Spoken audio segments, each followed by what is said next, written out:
First of all, I want to congratulate the older persons on the International Day of Older Persons, which was yesterday. And this is a very important commemoration, which started in 1990, and Uganda started in 1999 and has been celebrating the day ever since. It is very important to appreciate that world over now, we have about 814 million older persons. And it is projected that by 2050, we shall have about 2 billion older persons, because we have fairly a very young population. And within a short span, we are going to be having these so many young people graduate into old age. And that's why a day like this one is very important, because it is a constant reminder that we have very many challenges at hand. For example, if we are failing or struggling to look after older persons right now, when they are still very, very, very in small numbers, what will happen then if we have these overwhelming numbers as big as 2 billion? Remember, in Uganda's circumstances, we have less than 2 million people who are above the age of 60 years. So that's about 4% of the entire population of this country. And for me, therefore, it means that over 90% of our population is extremely young. And if we do not start thinking about very, very, very strategic interventions that taps into the window of opportunity that is presented by this demographic dividend, we shall have some significant challenges ahead. So, and that's how social protections loops in. Indeed. So let's interrogate the statistics as far as the SAGE program is concerned. We also get information that, like I mentioned in my preamble, 71% of those households that have an older person are either in poverty or risk falling into extreme poverty. 85% of the older persons are in crop farming, but without social protection. 7.1% do not, only 7% have access to social security. Where are the rest of the women in this case? And where are the rest of the older people? Yes, so that's the vulnerability context that we have been talking about for some time. And that's why it is imperative that we start interrogating some of these issues affecting the older persons more critically. The statistics are glaring and they paint a picture. And it is from that basis that we need to start opening debate on how to deal with this problem more comprehensively. I want to give an example.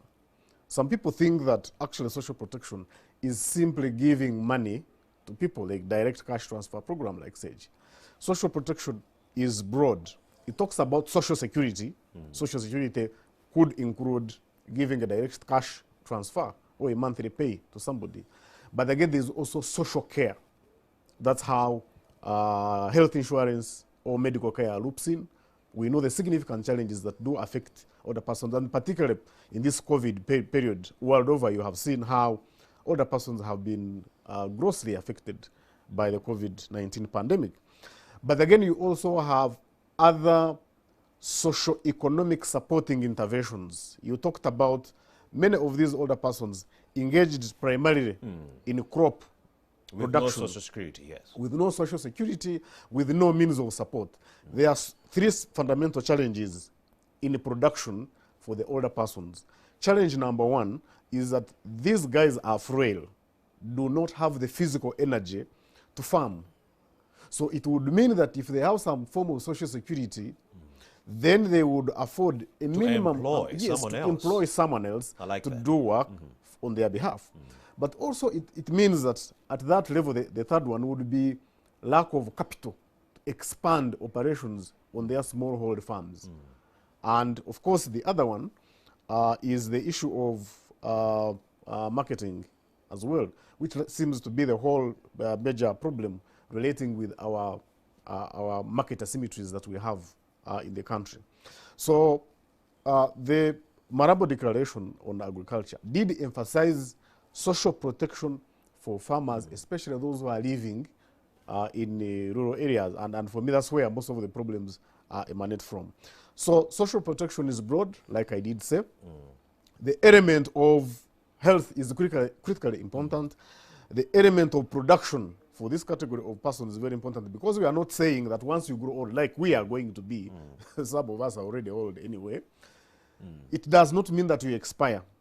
it does not mean that you cannot participate in the economy of your community, of your district, of your country. It does not mean that you cannot make a significant contribution to the tax base. And that's why we are saying that we need to wake up to the reality that we are now living much more than we used to be. Our life expectancy now is about 64 years. About 10 years ago was about 40 something. So when you look at the trends globally, countries like Sweden, countries like Norway, the life expectancy is coming close to 90s.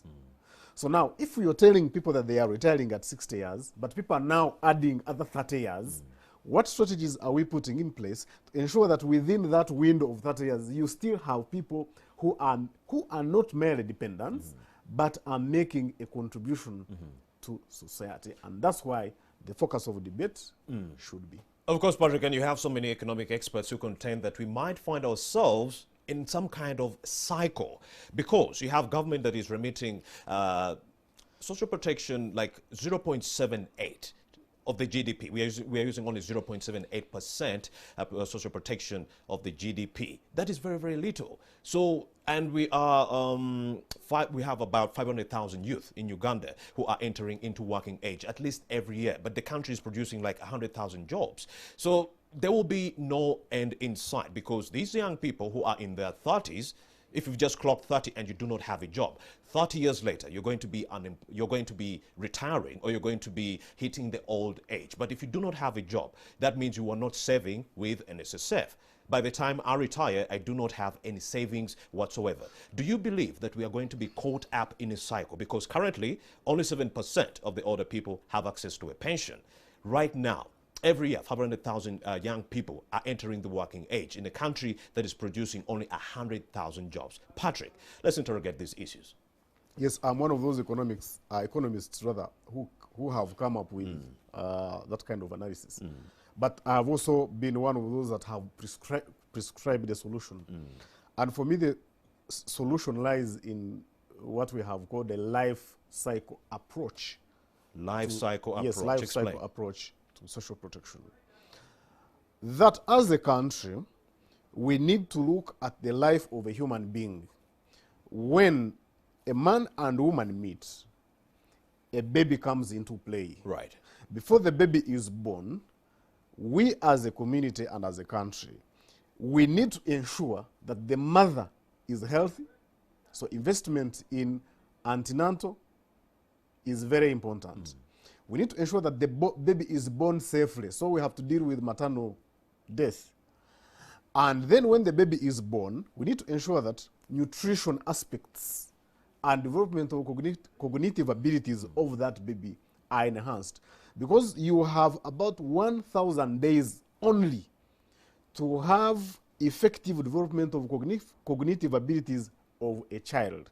If you miss it at that stage, it becomes extremely difficult to develop it much later. And that's why child care and child support is extremely important, because it is that one that defines the human capital wealth of any given country. And that's why most people, most countries are investing in that age category. Human capital development. Yes, it starts at that age between 1 day and the 1,000 days. Those are effectively 3 years.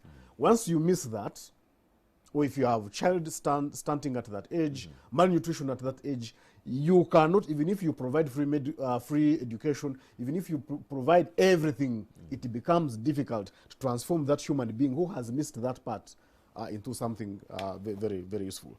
So now the child goes to school. So we need to have very, very strong systems that usher children into school, give them the right skills. Now they are graduating into youth. Vocational skills come into play, so that at every stage you can get something to do. And because now you are youth and you can get something to do, you have income. When you have income, you therefore need to have social security reform to ensure that that income you have, whether you are in private sector or informal sector or working for government, you have a basket where you are going to make a contribution. Yes. And it is that contribution that actually then becomes comes to your rescue when you can no longer work because of old age. So now, when you're young and productive, and you are working, and you have a system that welcomes you by making contributions into social security basket, then now you are growing old. So when you are growing old, this money that you have contributed, some people mistake it to be saving, but you have contributed for your own social security, comes into play. You'll enjoy it, you'll become productive as you age, and then you die. That is what we've called life cycle approach. So in essence, what you're saying, and what I'm saying, that the current strategies that we have may not be sustainable in the long run if we are only focusing at looking at people who have grown old without looking at the whole life cycle, the way the it young plays people out. who might get to that old stage at some Yes, point. so because you see now, look at this. We are struggling to maintain less than 250,000 older persons under the social assistance grants for empowerment. I'm saying we are struggling because each and every year we are having a funding gap in that area. So now imagine 20 years later, if now we have about 20 million older persons and we still have the same approach of looking at the tax resources to fund these social assistance grants without having built a mechanism that allows more people to contribute to their own social security. Mr. Katabaazi, let's interrogate the statistics on the effects on measures such as the social assistance grants for empowerment on the lives of the older persons. I think the numerous studies have been very categorical on this, and there's growing evidence, not only in Uganda and in many countries as well, that if you have a community that is extremely vulnerable and is at risk, and you boost their income, you make income available, then you have helped those people and that community in many ways. To the person, you have brought that person to life. You've seen so many testimonies where people are saying, you know, I would have died if this intervention had not come into play. Because even if you say that you have a health center 3 in every sub-county, it is not feasible that you are going to have a health center in every household. It means that there is an issue of transport. Somebody has to leave their home to go to hospital in case they get unwell. But Patrick, reality has to set in. We are talking about 25,000 Uganda shillings. 25,000 Uganda shillings. Exactly. Is it enough? In my view, for the start, it is not necessarily enough, because somebody would think that, okay, that's probably not even a day's lunch for probably you and me. But you still need to look at the circumstances that we are working with. You will discover that over 70% of this population do not earn more than 7,000. More than 7,000 a day. You see, that's also very significant to look at. So the 25,000 may not be adequate, but it offers a very important starting point, because you need to look at the basic needs a household or an older person needs: salt, sugar, soap, and paraffin. There are people in this country who compose about 21.4% who are living in extreme poverty, to the extent that some of them, a significant number of them, cannot spend 10,000 in the entire year. So if a person like that is an older person who was not in a position to spend in the market 10,000 in the entire year, and he has got 25,000 per month. All right, Patrick. In my view, that's a short. All right, Patrick. And at State House, but it could be enhanced, because in any case, this figure has been on for quite some time, and there is debate that this should be raised to 30,000 and progressively. Raised to 30 and progressively. To 30 but let's 50, interrogate lowering the age. You had the Minister for the Elderly, Sarah Kanyika, yesterday at the State House saying that this age should be lowered to at least 60. What do you make of this? Is it viable? It is viable, and we have developed scenarios. You see, when this program as a pilot started at 65 years in the 14 districts in 2012-13, and it was meant to go to each and every district that way. However, because of resource constraint, a decision was taken in 2015